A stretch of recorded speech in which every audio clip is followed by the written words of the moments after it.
The arrival of a baby is an exciting moment full of expectations. However, along with this excitement come many doubts, especially when it comes to the type of delivery. After all, the choice between normal delivery and cesarean section is one of the most important decisions that mothers-to-be have to make, and this choice can be influenced by various factors, from the health of the mother and baby to emotional and psychological conditions. In this video, we will explore in detail the pros and cons of each of these types of birth, so that you, the mother, can make this choice clearly and safely. If you're preparing for the birth of your baby, this video is for you. Before we start talking about the symptoms and details of each type of birth, make sure you're already subscribed to the channel. That way, you won't miss out on the next videos and you'll be kept up to date on this incredible journey that is pregnancy, with all the tips and information to help you through this very special time. Let's start by talking about normal childbirth, also known as vaginal delivery, which is the natural way of giving birth and for which a woman's body has always been prepared. For thousands of years, this has been the most common way for babies to be born, and the female body, with all its changes during pregnancy, was designed precisely for this moment. Normal childbirth follows the body's natural flow, with the baby passing through the vaginal canal when it is ready to be born.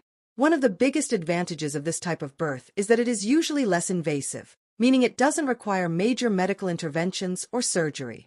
A woman's body was made to give birth this way, and many are able to have their babies without the need for procedures such as a cesarean section. In addition, normal childbirth allows the mother's body to recover more quickly after the birth. As there are no cuts or incisions, the time to return to normal activities is usually shorter, which is great for mothers who want to recover quickly to look after their baby. Normal postpartum recovery is another extremely positive point. As the mother's body is not undergoing surgery, recovery tends to be quicker. After the baby is born, the mother can start moving around more easily, often a few hours after the birth, and the pain generally subsides more quickly compared to a cesarean section. This means that the mother can return to her normal routine sooner and, for those who need to look after other children or wish to breastfeed with peace of mind, this shorter recovery time is a great advantage. In addition, there are significant benefits for the baby born by normal birth. During the process of passing through the vaginal canal, the baby comes into contact with healthy bacteria that help strengthen its immune system. This natural contact with the mother's microbiome can help prevent certain conditions, such as allergies and asthma, in the baby's early years.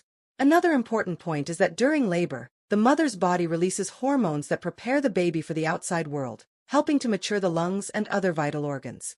On the other hand, normal childbirth also brings some challenges. The main one is undoubtedly the pain.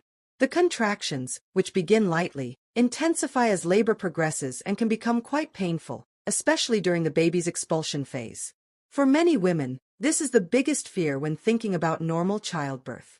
However, there are various forms of pain relief available today, such as epidural anesthesia, which helps reduce the pain of contractions without eliminating sensitivity, allowing the mother to still actively participate in the birth. One of the challenges that can arise during normal childbirth is the possibility of tears in the perineum, which is the area between the vagina and the anus. These tears happen when the baby passes through the birth canal, especially if the baby is bigger or if labor is very fast. However, it's important to note that, despite the discomfort these tears can cause in the postpartum period, the vast majority heal quickly and don't usually lead to long-term complications. In the past, it was common for obstetricians to perform an episiotomy, which is a cut in the perineum to facilitate the baby's exit and prevent uncontrolled tearing. However, today we know that this practice does not work and can actually cause more problems than benefits. Episiotomy can increase healing time and postpartum discomfort, as well as being an invasive procedure that is not always justified. For this reason, more and more experts are recommending that episiotomy be avoided and used only in very specific cases, when there really is no other option. An excellent way to prepare the perineum for normal childbirth and reduce the risk of tears is with pelvic physiotherapy. Through specific exercises and techniques, physiotherapy helps to strengthen and make more flexible the pelvic floor muscles, which are essential during childbirth. This preparation makes the perineum more elastic and supportive at the time of delivery, reducing the chance of serious lacerations and making recovery smoother. So, as well as taking care of the body for the moment of childbirth, pelvic physiotherapy also contributes to a more comfortable and healthy postpartum period. Now let's talk about cesarean section, which is surgery to remove the baby through an incision in the mother's abdomen and uterus. In some situations, a cesarean section is planned in advance. This can occur when the mother or baby have conditions that make normal delivery risky.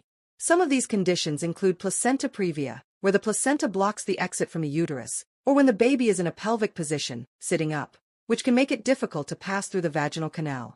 One of the biggest advantages of a cesarean section is its predictability. As it is a scheduled operation, the mother knows exactly when the baby will be born, which can give her a sense of security and control over the moment of delivery. For women who are afraid of the pain of normal childbirth, a C-section may seem like a more peaceful alternative, since the procedure is done under anesthesia, usually epidural or spinal, which means that the mother doesn't feel any pain during the surgery. A cesarean section can also be a choice for women who have previously experienced traumatic births, or for those who have health problems that make vaginal delivery a risky option. In addition, for babies who experience difficulties during labor, such as fetal distress, a C-section can be a life-saving measure, ensuring that the baby is born safely and quickly. However, it is important to talk about the cons of cesarean section. As it is a major surgery, the recovery time is much longer than in normal childbirth. After a cesarean section, the mother will need at least 6 weeks to fully recover. During this time, she may experience pain in the area of the incision and difficulty performing simple tasks, such as getting out of bed, carrying the baby, or even moving around the house. In addition, because it is a surgical procedure, a cesarean section involves risks such as infections, bleeding, and complications with healing, which can prolong recovery time even more. Another important point is the impact that a cesarean section can have on future births. After a cesarean section, a woman may find it more difficult to attempt a vaginal birth in subsequent pregnancies, although this depends on each case. The so-called VBAC, vaginal birth after cesarean section, is possible, but involves risks that need to be carefully discussed with the obstetrician. When it comes to the baby, there are also some important considerations. In the case of a cesarean section, the baby does not pass through the vaginal canal, which means it loses exposure to the beneficial bacteria that strengthen the immune system. In addition, as the baby does not actively participate in labor, it may be born with more fluid in its lungs, which can make breathing difficult in the first few minutes of life. For this reason, babies born by cesarean section sometimes need additional respiratory care shortly after birth. Another factor that is often mentioned by mothers who undergo a cesarean section is the emotional impact of the surgery. Some women report feeling distanced from the birth experience, as they are not actively involved in the process. This can lead to feelings of frustration or even loss of the experience of giving birth. However, other mothers report that, even with a cesarean section, they had positive and rewarding experiences, especially when the surgery was necessary to ensure the baby's safety. I'd like to hear from you. What is your experience of childbirth? Let us know in the comments whether you've had a normal birth or a cesarean section and what it was like for you. Your story could help other mothers who are trying to make this decision. Now, returning to the differences between the two types of birth, another important aspect that should be considered is the impact that each type of birth can have on the bond between mother and baby in the first moments of life. In normal childbirth, skin-to-skin contact with the baby can happen right after birth, which is highly encouraged by health professionals, as it helps regulate the newborn's body temperature, stabilizes breathing and heartbeat, and also facilitates the start of breastfeeding. In the case of a cesarean section, due to the need for immediate medical care for both mother and baby, this contact can be delayed in some cases, which can be frustrating for the mother. In addition, during normal childbirth, the mother's body releases a series of hormones, such as oxytocin, which promote an emotional bond with the baby and facilitate the start of breastfeeding. This hormonal process, although not as intense during a cesarean section, can also occur after surgery, especially when there is an effort to make skin-to-skin contact as soon as possible. In the end, what is the best option? Normal birth or cesarean section? There is no definitive answer, as each pregnancy is unique.